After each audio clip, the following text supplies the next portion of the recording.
વર્ષાબેન કરશે ગુલાબી આપણે એમને પણ તાળીથી ગળગળાવી લઈએ.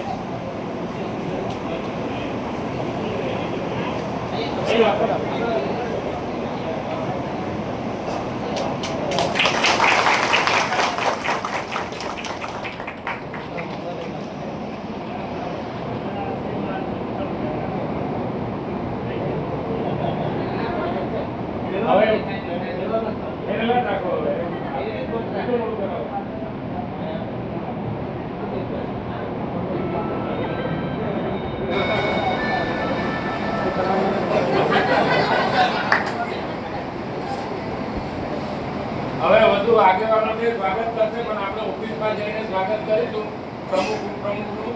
પણ સૂચના બીજી એવી છે કે આપણે સાહેબના આદેશ અનુસાર પેટ્રોલ પંપે જવાનું છે.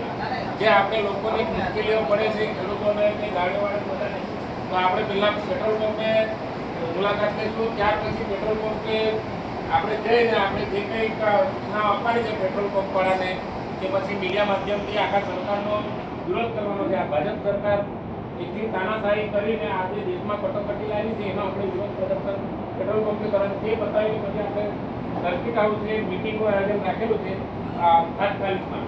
કારણ કે આપણે 25 તારીખે કેજરીવાલજી આવે છે તો આપણે વધુમાં વધુ સંખ્યા લઈ જઈએ એવું સાહેબનો આદેશ છે.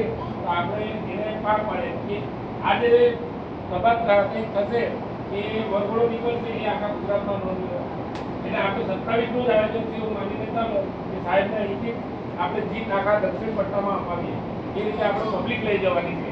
એટલે એનું આયોજન આપણે સર્કિટ હાઉસે રાખ્યું છે.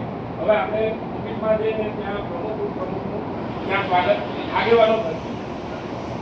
આ પેલા પ્રમુખ ઉપપ્રમુખ બધાને મીઠું મોડું કરાવે એવું છે કે બધા બેસી આપણે મીઠું મોડું કરીએ અહીંયા બેઠેલા છે પછી મારા પછી આપણે ત્યાં એ કરીશું સ્વાગત.